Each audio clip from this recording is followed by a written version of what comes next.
Gold trusted gold buyers మీరు తాకట్టు పెట్టిన బంగారాన్ని విడిపించి ఈ రోజు ఉన్న మార్కెట్ ధరకు కొనబడను. నేను త్రిబుల్ ఆర్ సినిమా గురించి మాట్లాడకుండా నేను ఇంటర్వ్యూని పూర్తి చేయలేను. అది అసంపూర్తి అవుతుంది. అసంపూర్తి అవుద్ది. ఆ పాట మీరు రాస్తున్నప్పుడు ఆ సందర్భం మీకు ఏం చెప్పారు? రాజమౌళి గారు పిలిచారు.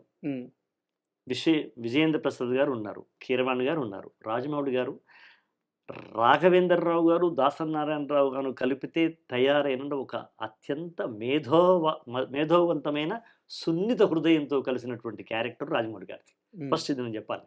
ఉమ్, ఎక్కడ హృదయాన్ని నొప్పించేటువంటి చూపు కూడా ఉండదు, ఎక్కడ మనల్ని తగ్గిస్తున్నాడు అన్నట్టుగా మనకు అసలు ఆలోచన కూడా రాదు. ఉమ్, సమానంగా వాళ్ళ తండ్రి గారిని ఎట్లా గౌరవించి కూర్చోబెడతారో అలా ఆయనకంటే వయసులో పెద్దోనే కదా సార్. కూర్చోబెట్టినారు.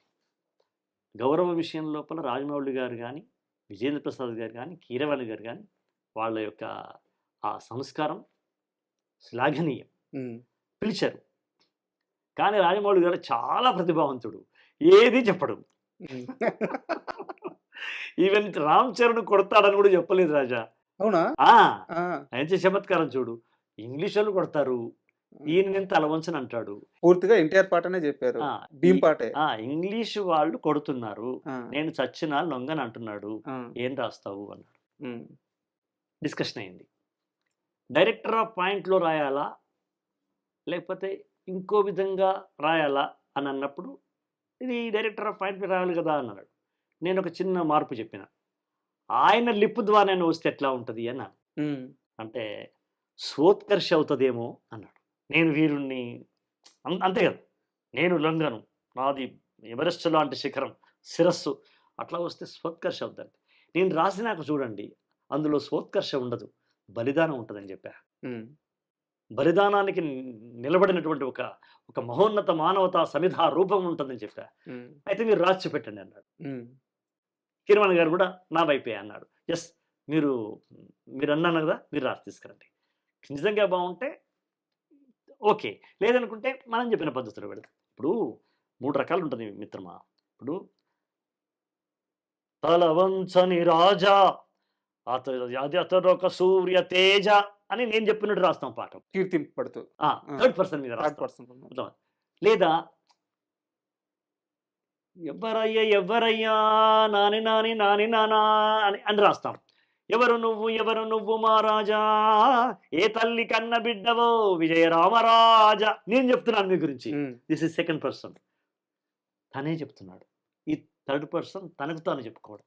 ఇందులో ఈ ప్రమాదం ఉంది, కత్తి అంచు మీద నడక లాంటిది, కొంచెం ఇటైనా కూడా సొంత డబ్బా కట్టుకున్నట్టుంటది. అవును కదా, ఇది ఆ ప్రమాదమైనటువంటి నడక నేనే ఎంచుకున్నాను తప్ప వాళ్ళు చెప్పలా, నేనే ఎంచుకున్నా. చెప్పి ఇట్లా నేను మీకు చేస్తానంటే ఒక 2-3 ట్యూన్లలో చేయండి, నాకు అలవాటు కీరవాణి గారితో, నువ్వు రాసేస్తావు కదా, నువ్వు పాడతావు కదా, అది చెయ్యి, తర్వాత నేను చూస్తానంటాడు ఆయన. నేను ఆయనకు రాసిన అన్ని పాటలు నా ట్యూన్లో వినిపించినవే, ఆయన దాన్ని అద్భుతంగా మార్పు చేసినాడు ఆయన, అది సత్యం. అప్పుడు నేను ఒక 3 రకాలుగా రాసుకెళ్ళిపోయా. ఇప్పుడు మీరు వినేది 3వ రకం. ఓకే. అప్పుడు వాళ్ళు ఈ ట్యూన్ ఇష్టపడ్డారు. వాళ్ళు కొమురం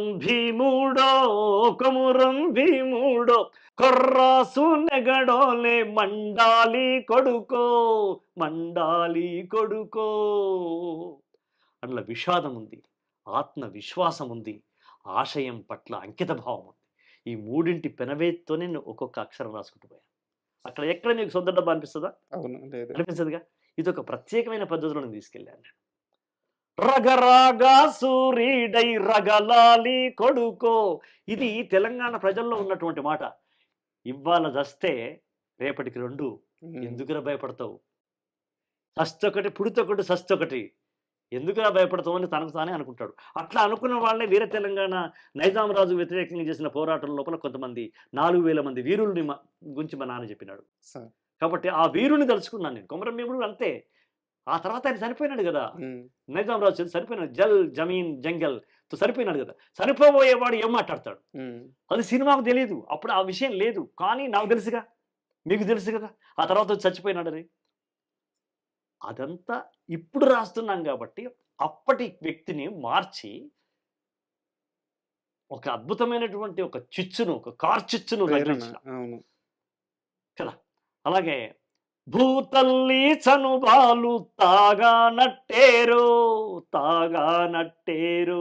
చర్మాములిచే దెబ్బకు అబ్బంటోగాల చిలికే రక్తము చూసి చెదిరితోగాల బుగులేసి కన్నీరు ఒలికితోగాల భూతల్లి సనుబాలు తాగానట్టేరు. తెలంగాణలో ఒక పలుకుబడి ఉంది, అది రాయలసీమలో ఉందా ఉత్తరాంధ్రలో ఉందా నాకు తెలియదు. ఏదన్నా ఉంటే అన్న నేను నీకు మాటిస్తున్నా, ఇది నేను చేయకపోతే నేను మా అమ్మకు నేను పుట్టనట్టే అని అంటారు. దాన్ని నేను ఇక్కడ కలిపా. ఇది నా బాల్యంలో విన్న మాట.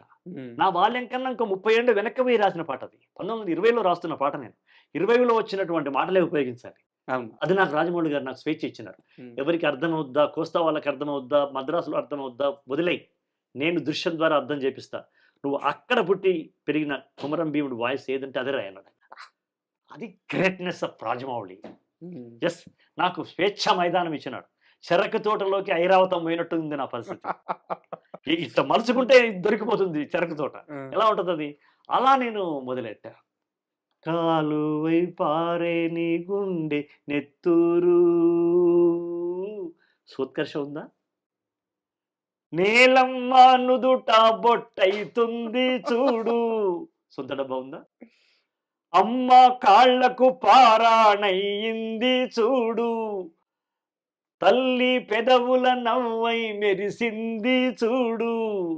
లాఠీ తీసుకుని ముఖం మీద కొడితే ముఖం పగిలితే కూడా సంగపోళ్ళు ఎక్కడున్నావు అడుగుతున్నావురా, వాళ్ళు ఇక్కడ ఉన్నారా, నువ్వేమో గడ్డాలు ఉన్నారా అని అడుగుతున్నావు, వాళ్ళు ఇక్కడ ఉన్నారా అని ముఖం మీద కొడితే నవ్వుకుంటూ చచ్చిపోయింది ఒక ఆవిడ. మా అమ్మ చెప్పింది, నవ్వుకుంటూ చచ్చినప్పుడు తెల్లగా ఉంటుంది నవ్వు, కానీ ఆమె ఎర్ర నవ్వింది, ఎందుకంటే పగిలిపోయి బ్లడ్తో వచ్చింది.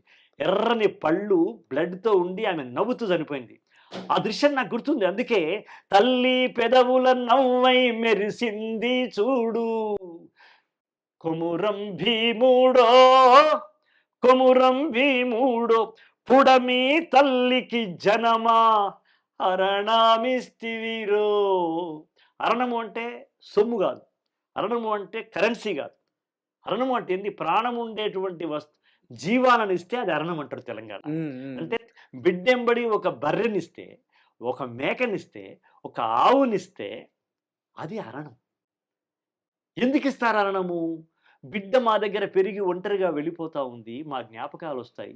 తనతో పాటు పుట్టి పెరిగిన లేగదూడను ఎంబడి పంపిస్తే ఎప్పుడైనా దొడ్లో పోయినప్పుడు ఆ లేగదూడ చూడగానే చెల్లె యాదికి వస్తుంది, తల్లి యాదికి వస్తుంది, నా బిడ్డకు ఉపశమతి అవుతుంది.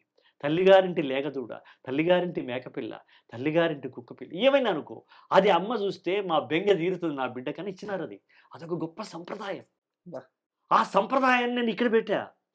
పుడమి తల్లికి జన్మని ఆనందించిన ఎందుకన్నాము, ఆయన తర్వాత చచ్చిపోతాడన్న సంగతి నాకు తెలుసు కాబట్టి. నేను 2023లో రాస్తున్నాను పాట. So I know what happened about the Komaram భీముడు. చరిత్ర తెలిసిన వాడిని కాబట్టి ఆ చరిత్రను రాస్తూ ఎక్కడ సోత్కర్ష సొంత డబ్బా లేకుండా రాయాలి. నేనే జాగీర్దారుండరా, నే మత్స్యదారు, నే ధరను, నే భూస్, ఇది సొంత డబ్బా అవుతుంది. ఎలా ఉంది చూసారా, చాలా సన్నడిగితే. కానీ ఇది సొంత డబ్బా కాదు, అది అహంకారం ఉంది, ఇది ప్రజల పట్ల మమకారం ఉంది. రాజమౌళి గారికి కడుపు నిండిపోయి ఉంటుంది. కడుపు నిండిపోయింది కాదు, ఒక్క అక్షరం మార్చలా. అయితే అప్పుడు నేను పుడమి తల్లికి అరణం ఇస్తేనే రాయలా. అక్కడికి పోయిన తర్వాత లాస్ట్ ఇంకొక పంచ్ కలిసి ఇస్తావా అన్నాడు. అనగానే కీరవాణి గారు ఏం పర్లేదు అశోక్ తేజ గారు, రేపు రాయొచ్చు అన్నాడు. అంటే రాజమౌళి గారు అన్నారు, ఎందుకన్నా నువ్వు ఆయన రేపటికి వేస్తావు, రేపు మనం అమ్మాయి పాట రాయించేది ఉంది కదా, కొమ్మ ఉయ్యాల పాట. ఉయ్యాల అనేది అప్పుడు లేదు, అమ్మాయి పాట పాడించేది ఉంది కదా, మనం కాఫీ తాగే లోపల అయిపోతుంది, ఒకటే లైన్ కదా అన్నాడు ఆయన. నా మీద ఉన్న విశ్వాసాన్ని కాపాడుకోవాలని వాళ్ళు టీ తాగి రాకముందుకే నేనే వెళ్ళి వచ్చేసింది సార్ అన్నాను. చూసావా వచ్చేసిందంట. ఏందన్నాడు, ఇదంతా చెప్పి పుడమి తల్లికి జనమా హరణమిస్తివిరో కొమురం భీముడో, ఇది లాస్ట్ చేద్దాం. Wonderful. That's the story of. Sir, ఈ పాట మొత్తం సందర్భాన్ని రాజమౌళి గారు క్రియేట్ చేయడం, మీరు సాహిత్యం ఇవ్వడం, దాన్ని అద్భుతంగా కీరవాణి గారు మ్యూజిక్ చేయడం, మ్యూజిక్ చేయడం, భైరవ బాగా పాడడం, ఇవన్నీ ఒక ఎత్తు సార్. మరి ఎన్టీఆర్ నటన అది అది మర్చిపోతే ఎట్లా? సార్ కెమెరా ఏడుంటది, ప్లేస్ మారదు, సీనరీ మారదు, మారదు, ఎక్కడ ఆంగికం చేయడానికి లేదు, కట్టేసి ఉంటాడు. కట్టేసి ఉంటాడు. ఏమైనా ఫేస్ చేసి పెట్టాలి. మీ పాటకి ఎంత న్యాయం చేశాడు? నా పాటను ఎవరెస్ట్ స్థాయికి వెళ్ళినవాడు ఎన్టీఆర్. బా. తారస్థాయికి తీసుకెళ్ళినవాడు రాజమౌళి. అద్భుత స్వరస్థాయికి తీసుకెళ్ళినవాడు కీరవాణి. అద్భుత గళ స్థాయిలో పాడినవాడు బిడ్డ చిరంజీవి భైరవ. అతనికి నేషనల్ అవార్డు వచ్చింది ఈ పాటకి. అవును. ఇది జరిగింది. కొన్ని సమకూరుతాయి రాజా, అది కలిసి పెట్టి కట్టేస్తే వచ్చేవి కావు, కొన్ని సమకూరుతాయి. ఇట్ హ్యాపెన్స్ అంటాం మనం. సార్ ఇది నేను చేశాను అనడం కరెక్ట్ కాదు. ఇది ఈ పాట నేను చేశాను, ఈ పాట నేను రాశాను కాదు. It happens by me, by them, by them. ఇది అట్లాగే ఒక రాముల మూడు అంతే, it's happens by them, by me. అలా ఇది మన ఒక్కరి కాదు. అసలు సినిమాలో ప్రొడక్టే ఒక్కరి సొత్తు కాదు, మేధావుల సమిష్టి హృదయంలోంచి వచ్చినటువంటి ఇదే సినిమా. ఆ సమిష్టి కలిసింది. ఇందులో అందరికీ సమస్థాయిలో సమభాగం ఉంది. కాబట్టి నేను ఈ క్రెడిట్ అందరిది కోరుకుంటాను. ఆ రోజు నేషనల్ అవార్డు వచ్చింది ఎట్లయితే అందరికీ ఇచ్చినానో, దీనికి కూడా అందరికీ ఇస్తాం. అసలు సినిమా అంటేనే అంత సినిమా అంటే కాగితంలో 25% ఉంటుంది రాసినప్పుడు, పాడితే 50% ఉంటుంది, దాన్ని మ్యూజిక్ చేస్తే 70% వస్తుంది, దాన్ని గాయకుడు పాడిస్తే 80% ఉంది, దాన్ని నటిస్తే 100% అవుతుంది, దాన్ని చిత్రీకరిస్తే 1000% అవుతుంది. That's the graphic cinema lyric. అది మనం ఎప్పుడు గుర్తెరిగి ఉండాలి. ఏదో అంతా మనదే. సక్సెస్ ఎప్పుడు మనిషిని వినయంగా మారుస్తుంది. చాలా మందిలో సక్సెస్ కొంతమందిలో తలబిరుస్థానం చేస్తూ అంటారు, హెడ్ స్ట్రాంగ్ అంటారు. కానీ నిజంగా సక్సెస్ యొక్క గొప్ప లక్షణం ఏంటంటే సక్సెస్ వినయాన్ని ఇస్తుంది. వినయాన్ని. అవునబ్బా ఏదో మాట. కమల్ హాసన్ గారు జాతీయ అవార్డు వచ్చినప్పుడు ఏమన్నారు, నాకంటే శివాజీ గణేశన్ తక్కువని కాదు కదా నాకు నేషనల్ అవార్డు వచ్చింది, ఈ సినిమాకి అలా కుదిరింది కాబట్టి నాకు ఇచ్చినారన్నాడు. కమల్ హాసన్ ఎలా అంటే హూ ఇస్ ద సుధాల శక్తేజ. It's happens. స్టోరీ, నటుడు, దర్శకుడు, గాయకుడు, ప్రేక్షకుడు, ఇన్ని చేసి ప్రేక్షకుడు పట్టించుకోలేదనుకో, 3 రోజులకి సినిమా మాయమైందనుకో ఏమవుతుంది? అట్లా ఎన్నిపోయినాయి.